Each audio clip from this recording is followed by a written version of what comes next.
वाह भाई वाह, क्या मजेदार त्योहार है होली। हाँ भाई हाँ, मजेदार त्योहार तो है ही, क्योंकि आज सारी जगह खुशियों का माहौल है। अरे माहौल क्यों नहीं होगा, वो तो होगा ही। होली के दिन अबीर गुलाल और रंग डालकर हम सभी तो वातावरण को रंगीन बनाते हैं।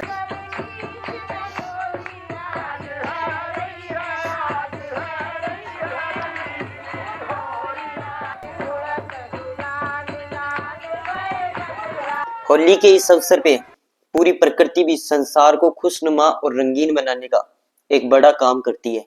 वही वो कैसे? अरे भाई, ये तो सभी को पता है। होली किस टाइम पे आती है? ज्यादातर फरवरी और मार्च के समय। इस समय सर्दी और गर्मी लगभग बराबर ही होती है, और यही वो समय होता है जब फूल पूरी बहार के साथ खिल उठते हैं। और इसी समय पेड़ जो सर्दियों में पूरी ठूंठ की तरह जमे रहते हैं, अब इस समय आके उनमें एक नए पत्तों का विकास होता है। प्रकृति का ऐसा सुंदर दृश्य तो देखने लायक होता है। हाँ, सो तो है। इस समय तक फसलें भी पक जाती हैं। खेतों में गेहूं, जौ, चना, तिलहन, अरहर और मटर ऐसी फसलें देख के किसान अपनी सफलता पे झूम उठते हैं और नाचने लग जाते हैं। लेकिन एक बात समझ में नहीं आई। क्या समझ में नहीं आया? इस त्योहार का नाम होली ही क्यों? अरे यार, क्या करूं मैं इस आम आदमी का। अरे जैसे हमारे जितने भी त्योहार है उन सबके पीछे एक कहानी है, एक गाथा है। उसी प्रकार जो ये हमारा होली का त्योहार है उसके पीछे भी एक पौराणिक कथा है, एक कहानी है रोचक, जो हमें सबको सुननी चाहिए और समझनी चाहिए। तभी हम इस होली के त्योहार को और ज्यादा अच्छे तरीके से मनाते हैं। तो तुम्हें भी सुननी है ये कहानी, ये कथा इसके पीछे की सुननी है? ठीक है, तो शुरू करते हैं। तो ये कथा है हिरण्यकश्यपु नाम के राजा की, जो बड़ा ही प्रतापी और अहंकारी राजा था। जी हाँ, अहंकारी, क्योंकि वो चाहता था कि सारी प्रजा उसे ही ईश्वर माने और उसकी ही पूजा करे, उसे ईश्वर माने। ठीक है, तो वो सुन ले जो रथ आ रहा है ना पीछे ढोल बजाते हुए। महाराज हिरण्यकशिपु की जय। महाराज हिरण्यकशिपु की जय। सुनो सुनो सुनो, छोटे और बड़े सभी ध्यान से सुनो। सभी लोगों को अंतिम चेतावनी दी जाती है कि आज से महाराज हिरण्यकशिपु के अलावा किसी और की पूजा करना अपराध माना जाएगा। महाराज हिरण्यकशिपु के अलावा किसी और की पूजा करने वाले को मौत की सजा दी जाएगी। सुनो सुनो सुनो, छोटे और बड़े सभी। अब जरा प्रजा का रिएक्शन भी सुन लेते हैं, प्रजा क्या कहती है। लेकिन लेकिन लेकिन लेकिन लेकिन भाई अब क्या होगा? अब तो सारी प्रजा को हिरण्यकशिपु की ही पूजा करनी पड़ेगी। महाराज हिरण्यकश्यप का अहंकार तो निरंतर बढ़ता ही जा रहा है। हाँ, लेकिन सुना है महाराज का अपना बेटा प्रहलाद ही उनका विरोध कर रहा है। ठीक सुना है भाई, वो अपने पिता को ईश्वर मानने से इनकार कर रहा है और उनकी पूजा भी नहीं करना चाहता। उसके चाहने ना चाहने से क्या होगा, आखिर है तो बच्चा ही।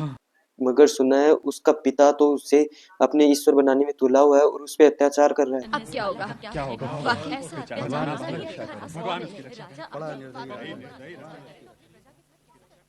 उस हिरण्यकश्यपु ने अपने पुत्र प्रहलाद को जिंदा आग में जलाने का फैसला कर लिया। इतना निर्दयी राजा था, लेकिन प्रजा ने क्या इस बात का विरोध नहीं किया?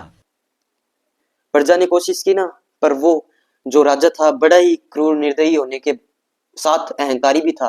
उसने अपने फैसले को बिल्कुल भी विचलित नहीं किया और फिर हिरण्यकश्यपु ने अपने पुत्र प्रहलाद को जिंदा जलाने के लिए चिता तैयार की। और उसकी एक बुआ थी प्रहलाद की, होलिका नाम की। मैच हो रहा है ना थोड़ा थोड़ा। हाँ, तो होलिका नाम था और उसे वरदान मिला हुआ था कि वह कभी भी आग में जलेगी नहीं। ये वरदान मिला था। तो हिरण्यकश्यपु ने ये निश्चय किया कि वो प्रहलाद को अपनी गोदी में लेके उस चिता में जलेगी, जिससे उसको तो कुछ फर्क पड़ेगा नहीं होलिका को, और प्रहलाद जल के राख हो जाएगा। क्या होलिका प्रहलाद को लेकर चिता पर बैठ गई? क्या प्रहलाद भस्म हो गया? अरे आम आदमी, पूरी बात तो सुनो पहले, फिर जानते हो क्या हुआ।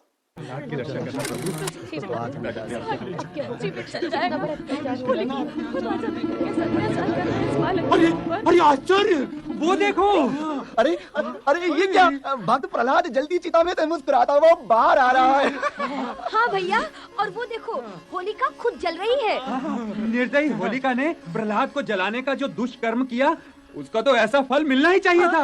और क्या, यही तो उसका दंड है। इसे तो अन्याय पर न्याय की विजय समझो, विजय। ये तो अच्छा हुआ कि भक्त प्रहलाद बच गया और दुष्ट होलिका जल गई। ठीक ही तो है। विजय तो सत्य की ही होती है। भक्त प्रहलाद की, भक्त प्रहलाद की। प्रहलाद के इसी विजय के उपलक्ष्य में हर वर्ष पूर्णिमा के दिन होलिका का पुतला जलाया जाता है और होली सेलिब्रेट किया जाता है। हाँ, असत्य और अन्याय पर सत्य और न्याय की इस विजय के उपलक्ष्य में ही होली जलाई जाती है और उसके दूसरे दिन लोग रंग डालकर खुशियां मनाते हैं। और ब्रिज की होली वो तो बड़े ही धूमधाम से और एक बड़े लेवल पे खेली जाती है, ऐसे समझ लो। लेकिन ऐसा क्यों? अरे भाई, ये तो तुम्हें और सभी को पता होगा कि ब्रिज भूमि श्री कृष्ण की भूमि है। वहां श्री कृष्ण ने निवास किया था और उन्होंने पूतना नाम की राक्षसनी का वध किया था। अच्छा, लेकिन क्यों? कहते हैं पूतना नाम की एक राक्षसी थी और वो भोली भाली जनता को सताती थी और परेशान करती थी। तो कृष्ण भगवान ने उनकी रक्षा करने के लिए पूतना नाम की राक्षसनी का वध कर दिया था। इससे तो लोग बहुत खुश हुए होंगे। हाँ, खुश तो बहुत हुए। और मजे की बात तो ये है कि कृष्ण भगवान ने पूतना नाम की राक्षसनी को पूर्णिमा के दिन ही मारा था। तो इसीलिए ब्रज में पूतना के वध की खुशी में हर पूर्णिमा के अवसर पे होली सेलिब्रेट की जाती है। और होली के अवसर पर गाए जाने वाले ब्रज के गीत तो देश भर में बड़े चाव से सुने और गाए जाते हैं।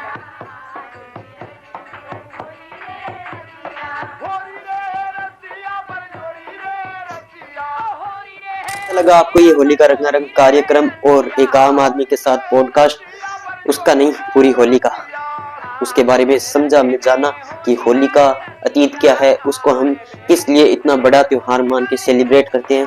आपको अच्छा लगा होगा। आप भी होली इसी तरह सेलिब्रेट कर रहे होंगे, रंगों के साथ खेल के, उनको उड़ा के मजे ले रहे होंगे सभी के। तो इसी आशा और विश्वास के साथ जय हिंद, जय भारत, और इन्हीं हिंदी त्योहारों को आप सब सेलिब्रेट करते रहे, यही आशा है।